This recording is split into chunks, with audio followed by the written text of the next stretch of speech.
Hi, this is Lisa of LisaTom.Photos. We are here today at the beach. Tom has spotted some oyster catchers and some black skimmers and some terns. We've got flocks of them that are flying overhead.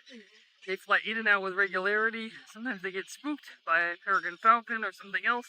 They kind of go up into the air into these large numbers as well. We're going to be out here in a few weeks doing a workshop.